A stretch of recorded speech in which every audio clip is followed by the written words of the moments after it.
Hello friends, स्वागत है आप सभी का हमारे YouTube channel goal to success में। फ्रेंड्स, अगर आप 2020 वाला नेट या जेआरएफ का एग्ज़ाम देने वाले हैं तो इस चैनल के साथ जुड़कर आप यहां से स्टडी कर सकते हैं। फर्स्ट पेपर के अलावा सेकंड पेपर सोशियोलॉजी के लिए यहां पर आपको काफ़ी मदद मिलेगी। इसके अलावा अगर आप सोशियोलॉजी से सेट पीजीटी या फिर हायर एजुकेशन से जुड़ा हुआ एग्ज़ाम देने वाले हैं तो उसके लिए भी आप यहाँ से पढ़ सकते हैं। अगर आप हमारे चैनल पर नए हैं और आपने अभी तक चैनल को सब्सक्राइब नहीं किया है तो प्लीज़ चैनल को भी ज़रूर सब्सक्राइब कर ले। चैनल का नाम है गोल टू सक्सेस। एंड अब बात करें वीडियोस की तो इन सभी से जुड़े हुए वीडियोस आपको चैनल के प्लेलिस्ट में मिल जाएंगे। सभी का अलग अलग फोल्डर बना हुआ है, आपको किसी भी तरीके की कोई भी परेशानी नहीं होगी। चैनल पर जाकर जितनी भी वीडियोस आपको मिलेगी इन सभी वीडियोस को आपको देखना है। आपके एग्ज़ाम के लिए ये सभी वीडियोस इंपॉर्टेंट है। फ्रेंड्स, आज हम लोग बात करने वाले हैं, ये करंट अफेयर से जुड़ा हुआ टॉपिक है, ऊर्जा संक्रमण सूचकांक 2020। तो ये रिपोर्ट के बारे में देख लेते हैं। आपके फर्स्ट पेपर के अलावा सेकंड पेपर के लिए भी इम्पॉर्टेंट हो जाता है, प्लस अदर एग्जाम अगर आप देने वाले हैं, चाहे वो यूपी हो, यूपी पीसीएस या लेखपाल का हो, उसके लिए भी इम्पॉर्टेंट है। तो चलिए देख लेते हैं ऊर्जा संक्रमण सूचकांक 2020 के बारे में। अभी हाल ही में, ठीक है, विश्व आर्थिक मंच द्वारा, किसके द्वारा? विश्व आर्थिक मंच द्वारा ऊर्जा संक्रमण सूचकांक 2020 रिपोर्ट जारी की गई है। यहाँ पर इम्पॉर्टेंट हो जाता है कि ये रिपोर्ट किसके द्वारा जारी की गई है, तो विश्व आर्थिक मंच के द्वारा जो ऊर्जा संक्रमण सूचकांक 2020 है ये रिपोर्ट जारी की गई है। इसमें बात करें दुनिया के वर्ल्ड में जो 115 कंट्रीज़ हैं, ठीक है, 115 देशों की ऊर्जा प्रणाली के प्रदर्शन स्तर पर सर्वे किया गया है।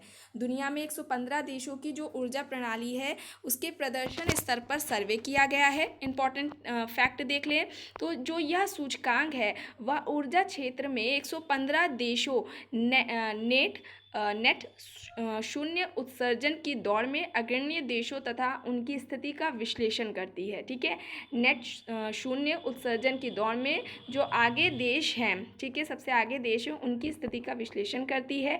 नेट शून्य उत्सर्जन की उस स्थिति को कहा जाता है, इसके बारे में देख लीजिए यह है क्या, जो मानव द्वारा उत्सर्जित ग्रीन हाउस गैस को वायुमंडल से हटाकर संतुलित कर दिया जाए, उसे नेट शून्य उत्सर्जन कहते हैं।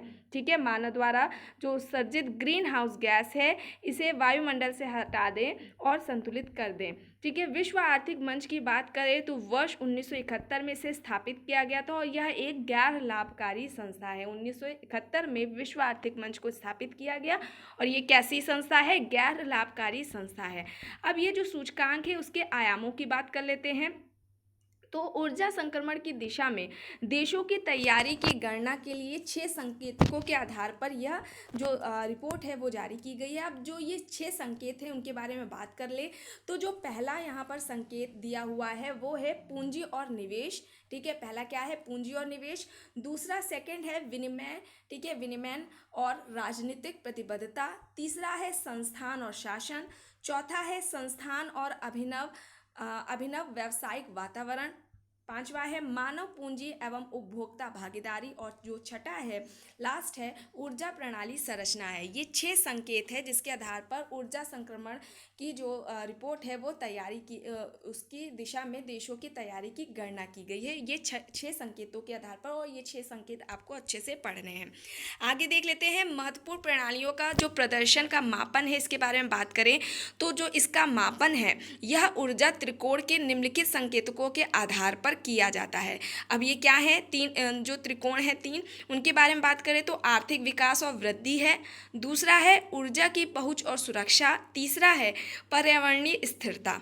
ठीक है, अब जितने भी शीर्ष प्रदर्शनकर्ता देश हैं, ठीक है, रैंकिंग में सर्वोच्च शीर्ष स्थान वाले, उनकी बात करें तो स्वीडन लगातार तीसरे वर्ष समग्र ईटीआई रैंकिंग में शीर्ष पर स्थान पर रहा है। उसके बाद स्विट्जरलैंड और फिनलैंड का स्थान आता है। पहला क्या है? स्वीडन है, ठीक है, उसके बाद बात कर रहे हैं स्विट्जरलैंड और फिनलैंड है। ठीक है, लगातार स्वीडन तीसरे वर्ष पर ईटीआई रैंकिंग में शीर्ष स्थान पर आया। उसके बाद स्वीडन के बाद स्विट्जरलैंड आएगा और फिनलैंड आएगा। शीर्ष स्थान पर वे देश हैं जिन्होंने अपने ऊर्जा आयात तथा ऊर्जा सब्सिडी में कमी की है और राष्ट्रीय जलवायु लक्ष्यों को पूरा करने की दिशा में मजबूत राजनीतिक जो प्रतिबद्धता है उसे भी व्यक्त की गई है। की है उन लोगों ने, ठीक है। G20 कंट्रीज में से केवल यूनाइटेड किंगडम ऑफ फ्रांस ही शीर्ष 10 में शामिल है। हमारे G20 कंट्रीज में केवल हम बात करें तो जो यूनाइटेड किंगडम है और फ्रांस है, यही शीर्ष जो सर्वोच्च 10 देश हैं उनमें शामिल है, जबकि शेष अन्य छोटे राष्ट्र हैं। और आप ये लोग आप यहाँ पर ये इंडेक्स दिया हुआ है, इसमें आप लोग देख लीजिएगा, ठीक है।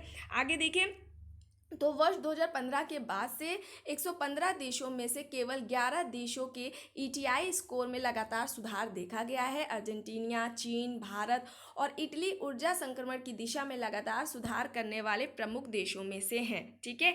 आगे देखिए, अमेरिका पहली बार शीर्ष 25 देशों की सूची से बाहर रहा है, क्योंकि अमेरिका की ऊर्जा संक्रमण नीतियों में हाल ही में अनिश्चितता भी पाई गई है।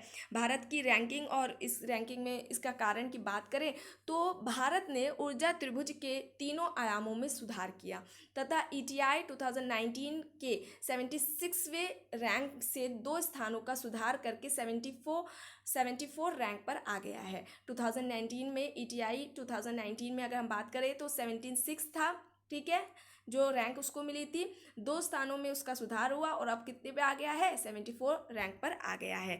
भारत सरकार वर्ष 2027 तक 275 गीगावाट नवीनीकरणीय ऊर्जा लक्ष्य प्राप्ति की दिशा में उठाए गए कदमों के कारण ही भारत की रैंकिंग में भी सुधार देखा गया है। अब कोविड-19 महामारी का प्रभाव की बात कर लें तो कोविड-19 महामारी के ऊर्जा क्षेत्र को निम्नलिखित तरीकों से उसने प्रभावित किया है। अब देख लेते हैं क्या है। वैश्विक ऊर्जा मांग में लगभग 1/3 की गिरावट देखी गई। ऊर्जा निवेश तथा परियोजनाओं का रुकना और उनका विलंबित होना, साथ ही ऊर्जा क्षेत्र से जुड़े लोगों के रोजगार का प्रभावित होना, भविष्य की जो ऊर्जा की ज़रूरतें हैं उनको कैसे पूरा किया जाए, महामारी इस पर पुनर्विचार करने का भी अवसर प्रदान करता है, ठीक है। और जो आपका यहाँ पर विश्व आर्थिक मंच है, ये कई अलग रिपोर्ट्स भी जारी करता है, इंडेक्स भी देता है। तो देख लीजिए, वैश्विक प्रतिस्पर्धात्मक रिपोर्ट जारी करता है, लैंगिक अंतराल रिपोर्ट जारी करता है, वैश्विक यात्रा और पर्यटन रिपोर्ट जारी करता है। इसके अलावा पर्यावरणीय प्रदर्शन सूचकांक भी यह जारी करता है, ठीक है। तो ये इतना आप लोग देख लीजिएगा, इस रिपोर्ट में इतना ही इंपॉर्टेंट था, आपको अच्छे से देखना है, फर्स्ट पेपर में आपके पूछा जा सकता है। फ्रेंड्स, अगर ये आपको वीडियो पसंद आई हो तो प्लीज़ लाइक करिएगा, कमेंट करके ज़रूर बताइएगा। अगर आप चैनल पर नए हैं तो प्लीज़ चैनल को भी ज़रूर सब्सक्राइब कर लीजिएगा और इस वीडियो को जितना हो सके ज़्यादा से ज़्यादा लोगों के साथ ज़रूर शेयर कीजिएगा। Thank you.